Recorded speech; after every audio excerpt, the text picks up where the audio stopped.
Ayrton Senna. It's a name that brings admiration, respect, and reverence from millions around the world. But what was the race that started it all? What was the race that defined Senna? To figure that out, we must return to the 1988 Formula One season, a season known for the first of many intense rivalries with Alain Prost, who at the time was a two-time world champion. As they arrived at Portugal, Senna was only 3 points ahead in the title fight, so if he wanted to win the championship, he had to be consistent and not let his rival catch up. Unfortunately, that wouldn't happen, as at the start of the Portuguese Grand Prix, Senna later, Capelli would close up on him and overtake the Brazilian driver, building up a gap afterward. Gerhard Berger followed that up with another overtake on the McLaren driver. During lap 57, Senna, still experiencing a supposed fuel readout issue, made a pit stop to change his tires. As a result, Alboreto, Boutsen, and Warwick overtook him, causing him to drop to 6th position. With Prost winning that race, it was a massive hit to Senna's championship, and now Prost was ahead with only 3 races remaining. 2 months later, Formula One would host its next race at Spain for the Spanish Grand Prix. As a common sight at the time, we would see Senna on pole position followed by Alain Prost, but to say that race went well would be far from the truth. He started well but lost positions early on, with Nigel Mansell drafting past him into 2nd place. Despite regaining the lead briefly, he ran wide and allowed Mansell to retake the position. Senna then had to defend against other competitors while trying to maintain his position. Senna's fuel readout problems caused him trouble throughout the race, leading to uncertainties about his fuel levels. Ultimately, he finished in 4th place, securing some valuable points but missing out on the podium finish. But more importantly, once again, Prost was able to win, gaining an even higher advantage and putting Senna under more pressure. Now it was time for the moment of truth, the rivals going head-to-head at the penultimate round at Suzuka. It was time for qualifying 1 at the Japanese Grand Prix, and Senna quickly went out and made his first lap, and followed that up with an even quicker time of a 1 minute 42.157, over 1.5 seconds quicker than Prost.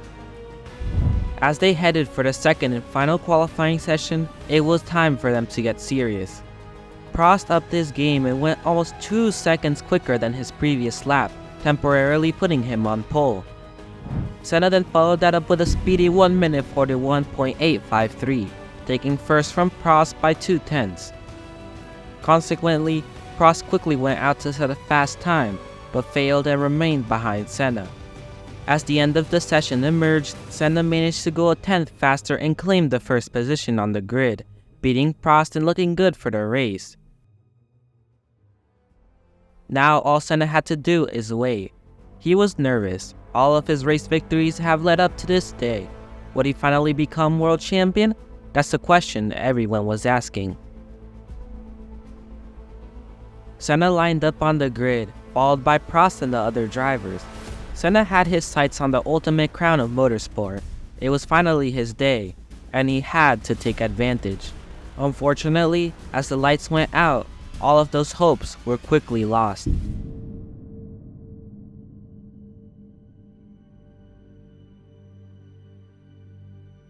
The worst case scenario had just happened. Senna didn't lose just 1 position, not 2, not 3, not even 10. He lost a total of 13 positions at the start. His car stalled on the grid, but luckily, the track had the only sloping grid of the year, allowing the Brazilian driver to bump start his car and get it moving again. He may just have lost it all. He was miles outside the points, let alone a race win. Nevertheless, he could only do one thing: drive. And not just drive, but race like there is no tomorrow. He first got past Chevier, following that up by overtaking Gugelmin. He then passed Nelson Piquet and also overtook Philippe Strife, Jonathan Palmer, Ricardo Patrese, and Andrea de Cesaris on the first lap alone. Some claim he drove as if he was possessed. His spirit was on fire and there was no way he would lose his chance. Senna received additional but unintentional assistance from Nigel Mansell, who, in his eagerness to make progress on the first lap, collided his Williams into the back of Derek Warwick's car. As a result, both had to pit, giving Senna another advantage. Following that, Senna overtook the Williams of Patrese and Alessandro's Benetton with ease, as by the second lap, he had moved up to the 6th position.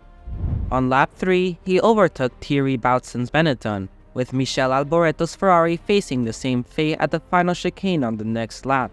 Despite driving a superior car, Senna appeared to have reached a new and exceptional level of performance as a driver, surpassing anything ever seen before. Berger's Ferrari posed a more challenging competition. Initially, on lap 1, he had aggressively pursued Prost for the lead, but the ongoing fuel consumption issues that had troubled the Scuderia throughout the season resurfaced. Despite dropping back to 3rd place, he managed to hold off Senna for 5 laps before eventually losing to him. Having Berger trailing closely, Capelli started to narrow the gap with Prost. On lap 16, he had a stronger exit from the chicane, allowing him to edge ahead of the Frenchman as they crossed the start-finish line. Despite the move, Prost had the advantage of the inside line and swiftly reclaimed the lead as they maneuvered into turn 1. As Prost and Capelli battled on amidst the rain, Senna gradually closed the gap over 4 laps. Exiting the final chicane on lap 20, Capelli's engine over-revved, leading to an electrical failure and causing his car to stop. This enabled Senna to move into 2nd place, with Prost now within his reach. Despite Prost holding onto his lead for some time, the rain slightly eased off, allowing lap times to improve and resemble dry weather conditions. As lap 27 was nearing its conclusion, Prost encountered a situation where he was surrounded and obstructed by slower cars on the track.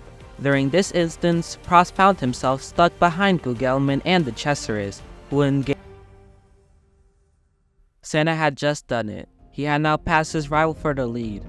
He had done what was thought impossible, but in typical Prost fashion, he wouldn't give up just yet. Despite his impressive performance in catching up, just 4 laps after overtaking Prost, Senna's lead was reduced to a mere 2.5 seconds. Prost quickly closed in the gap even further to 1.25 seconds on the next lap. However, with the rain intensifying, Senna once again started to increase the distance between them. By lap 37, Senna had increased his lead to 5.5 seconds over Prost. However, Prost made a strong comeback in the following 5 laps, managing to reduce the gap to just 1.5 seconds. The pivotal moment came when a backmarker influenced the race. Nakajima, a local hero, had a mixed day on the track. Despite starting impressively in 6th place, he made a mistake with his gear selection at the beginning and fell back. Eventually, he fought back to 7th place. Senna quickly took advantage of the situation and skillfully overtook Nakajima at the final chicane. On the other hand, Prost struggled to pass Nakajima and lost valuable time in the process. This proved to be the decisive factor that allowed Senna to break away from his rival. With the extra time gained, Senna extended his lead once again, ultimately winning the race with a comfortable margin of 13.3 seconds ahead of Prost. In an incredibly unlikely scenario, the Brazilian driver achieved his lifelong dream of becoming the world champion. He had done it. He had done the impossible.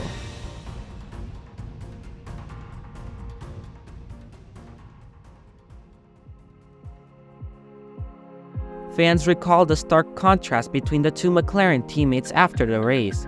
Senna displayed an elation rarely seen, as he fulfilled his lifelong ambition of becoming the champion.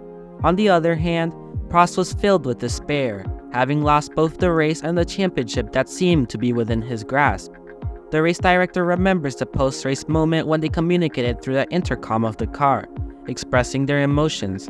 Senna was absolutely ecstatic and showed a level of happiness he had never seen before. And rightly so, he had achieved his dream, becoming part of the greatest racers of all time.